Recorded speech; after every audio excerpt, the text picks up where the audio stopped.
Today we are covering Cosmos policy, fine-tuning video models for visuomotor control and planning by researchers at NVIDIA and Stanford.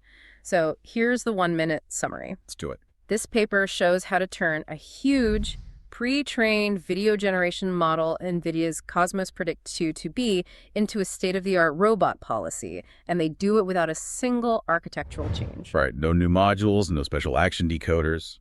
Instead, they use a technique called latent injection. They basically treat robot actions, its own body sense, and even a success score as if they were frames in a video. They get normalized and repeated to fit right into the video model's expected input. And the result is a model that predicts 3 things at once: the robot's next actions, the visual future of what will happen, and a value score for how likely it is to succeed. The numbers are pretty staggering. It hits 98.5% on the LIBERO benchmark. And in the real world, on really tricky tasks like opening a Ziploc bag, it just blows past major baselines like OpenVLA and Pi0. It's a really aggressive move away from the current, the standard way of doing things. Oh, absolutely. It's a huge departure from the vision language action orthodoxy. This paper is basically saying that video generation might be the only pre-training you ever need for robotics. Which is a bold claim. I mean, VLAs are completely dominant right now. You look at the last year of research, and it's all about training transformers on static image-text pairs. Right, and then fine-tuning for actions. But this paper's core argument is that just understanding semantics isn't enough. Exactly. It's all about priors. A VLA knows a cup is a cup. It has the label.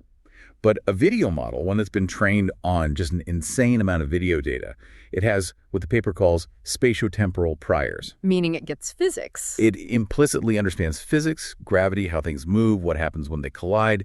It's learned all of that just by watching pixels change over time for billions of compute cycles. So it's the difference between seeing a picture and labeling it falling object and actually knowing the path it's going to take on its way to the floor. That's the perfect analogy. But let's talk about the architecture. Or, I guess, the lack of a new architecture.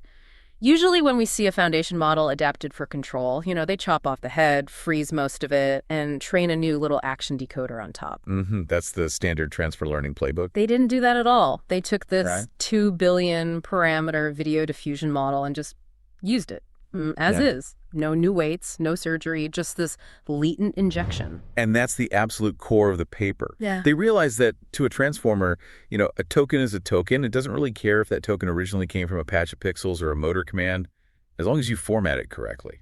Okay, but you can't just ignore the formatting problem. There's a huge dimensional mismatch here. The Cosmos model expects these 3D latent tensors, right? With height, width, channels. Yes, spatial feature maps. But a robot action is just a flat 1D vector, joint angles, grip or state. You can't just, shove a vector into a slot that's expecting a 3D tensor. No, you can't. And that's where they get really clever. They have to bridge that gap. Yeah. First, they normalize all the action data to a range of -1 to 1, just to match the distribution of the video latents. Okay, standard stuff. But then comes the trick: spatial broadcasting. Broadcasting? You mean just repeating the data? Precisely. They take that tiny little action vector and they just copy-paste it. They replicate it spatially across the entire height and width of a latent frame. So if the latent frame is, say, 32 by 32 spatial tokens, the action vector is now in every single one of those positions. Wait, that sounds incredibly redundant. You're filling a massive tensor with the exact same numbers, just repeated thousands of times. It is redundant, but it's also genius. By filling the whole volume, they make sure the standard spatial attention layers in the transformer treat the action data just like they would any other image feature. The model doesn't need to be retrained to handle some new, weird data shape. I see. So the model basically thinks it's looking at a really boring flat image where every pixel just happens to have the value of a motor command. Essentially, yeah. And because they can interleave these action latents with the real image latents, they can set up this autoregressive sequence. Which is observation, then action, then future observation, and finally, value. Exactly. So it predicts the action, then it uses its own action prediction to dream up the future frames, to hallucinate the outcome, and then it looks at that dream and gives it a score. That turns it from just a policy into a full-blown world model? It does. But just formatting the data isn't enough. If you just did that, the model would actually fail pretty badly. The real engineering magic here is in the noise scheduling during diffusion training. Okay, this is the part that really jumped out at me. Standard video diffusion models, they're optimized for one thing. making pretty pictures. They spend most of their time at really low noise levels, just refining textures and details. Right. If you want a generated video to look real, you have to clean up all that high-frequency stuff, the grain on wood, the glint of light on metal. That all happens when sigma is almost zero. But robot actions don't have texture. They're low-frequency signals. Smooth movement. Exactly. A trajectory is a smooth curve. It doesn't have high-frequency noise that you need to spend ages refining. And the researchers found the standard log-normal noise distribution used for images was actually hurting them. It was focusing too much on the pretty pixels part of the process. So the model was getting amazing at predicting exactly how the robot's metal arm would shine under the lights, but was terrible at figuring out where the arm should actually go. That's a great way to put it, yes. Yeah. So they changed the training. They switched to what they call a hybrid log-normal uniform distribution. They basically mixed in a uniform distribution that was heavily biased towards high noise levels, all the way from sigma 1 up to 85. 85. That's practically pure static. There's no signal left there. It's total chaos. Hey. But by forcing the model to spend more training time recovering a signal from that chaos, they force it to learn the big picture. It has to learn the global structure of the movement before it ever worries about the fine details. And then there's that inference trick they pulled, the early stopping. Normally with diffusion, you denoise all the way down to 0. You want the cleanest possible result. You do for an image, yeah. But here they stop at sigma 4. Which feels completely backwards. Why would you want to leave noise in your final control signal? It's because of the signal-to-noise ratio, the SNR. As you get really close to sigma 0, the SNR for the actual structure of the data drops way down. The model starts hallucinating tiny details just to satisfy its training. For an action vector, hallucinating details just looks like high-frequency jitter. Ah, so the robot's hand starts to shake because the model is trying to add texture to a movement that's supposed to be smooth. You got it. Stopping at sigma 4 is like a low-pass filter. It gives you the core intent of the action without all those high-frequency artifacts.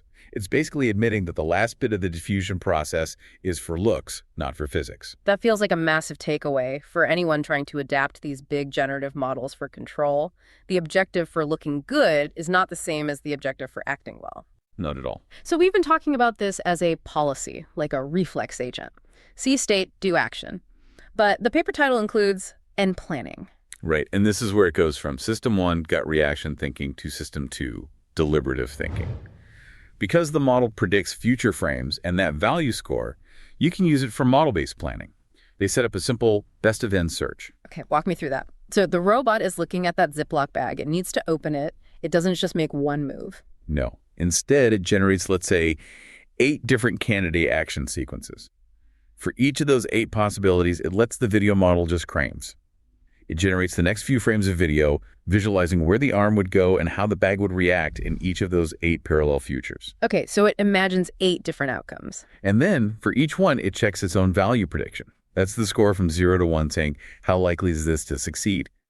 If one future shows the gripper slipping, that gets a low value. If another shows the slider actually moving, it gets a high value. You just pick the action that led to the highest value dream. This whole thing lives or dies on the quality of that value estimator, right? If the model is just an optimist and thinks every action is a winner, the planner is useless. That is the classic delusional world model problem. And to fix it, they knew they couldn't just train on expert demonstrations because those are all successes. If you only ever see success, your value function just learns to say 1.0 to everything. You need to see failure. You absolutely need failure. So they collected rollout data from the policy running in the real world, where it actually failed sometimes. Then they fine-tuned the model with this really skewed loss function. They put 90% of the training weight on predicting the future state and the value, and only 10% on the action itself. Wow, that's a huge skew. They're explicitly telling the model, I care way more about you understanding the consequences of an action than I do about you generating the action in the first place. Because in a planning setup, your discriminator is more important than your generator. If you have a really good way of identifying a bad move, you could just reject it, even if your initial ideas aren't always great. So the big question, did it work? The results are pretty much undeniable. On the LIBERO benchmark, 98.5%. Yeah. That's a solved benchmark, basically. But the real test is always on hardware. The Aloha experiments are where this thing shines. The Ziploc bag test is the one that really stood out to me. It sounds simple, but it's incredibly hard for a robot. You need to hold the bag taut with one arm while manipulating a tiny, slippery little slider with the other. It's all about high-precision, bimanual coordination. And they put it up against Pi Zero and OpenVLA, and the failure modes were so revealing. Pi Zero, which is a great model, it just struggled to get the initial grasp right. It didn't have that millimeter-level spatial precision to latch onto the slider. And OpenVLA. OpenVLA had a different, really interesting failure on another task, the candy and bowl task. It suffers from that classic mode averaging problem. If there's a candy on the left and another candy on the right. It reaches for the empty space right in the middle. Exactly. It averages the pixel distributions. But Cosmos policy, because it's a diffusion model, it models the full distribution. It can handle multiple possibilities. It says, I can go left or R. I can go right. It never says, I'm going to go for the meaningless average in the middle. Right. That's the whole benefit of denoising from noise. Instead of just regressing to a mean, you have to commit to a mode. And when they switched on the model-based planning, that best event search, the success rate on that hard Ziploc task jumped by 12.5 percentage points. That's a huge leap. But we have to talk about the cost. I mean, we're running a 2 billion parameter video model, and with best of n, we're running it n times for every single step. The latency is the elephant in the room. For the direct policy, just the reflex mode, it's about 0.6 to 0.9 seconds to generate an action chunk, which is borderline okay since that chunk covers a bunch of time steps. But the planner, the fancy best of n version. The planner takes 5 seconds, and that's on a rig with 8 NVIDIA H100 GPUs running in parallel. 5 seconds. That's an eternity in robotics. If the world is dynamic at all, if I throw a ball at that robot, it's game over before it's even decided how to move its hand. Absolutely. This is not a solution for playing table tennis or catching things. It's for what we call quasi-static tasks. Folding laundry, setting a table, assembling parts. Things where the world is kind enough to wait for you to think. It really feels like we're just trading raw compute for reliability. We're saying we can't write a perfect control algorithm, so we're just going to burn 8 H100s to simulate the future instead. That is the direction AI is going. Compute is the universal solvent. But there's a really interesting point here about data efficiency. Right. They use the same amount of robot data as the baselines they compared against. Exactly. They didn't need to collect millions of new demos. They were relying on the fact that the video model had already seen the physics of the world. That transfer from general video understanding to specific robot control was incredibly efficient. It makes me think we're really just building world simulators that, as a side effect, can also control a robot. I think that's the trajectory we're on. Yeah. A paper like this suggests that maybe the policy part eventually just disappears. If your world model gets good enough, if it can simulate reality with near-perfect fidelity, then control just becomes a search problem. You don't learn how to grab the cup. You just simulate 1,000 possible futures, find the one where the cup ends up in your hand, and then execute that plan. Reverse engineering reality. And the videos in the paper where they show the predicted future next to the real future, they're frighteningly close.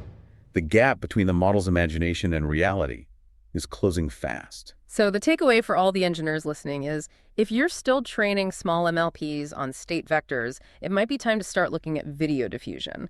The compute cost is eye-watering, but the priors you get for free are just unbeatable. And pay very close attention to your noise schedule. That's the hidden dial that decides whether your robot acts like a physicist or an abstract painter. That wraps up our coverage of Cosmos policy. State-of-the-art results with a hefty compute bill. Thanks for listening to AI Paper Podcasts. We'll see you next time.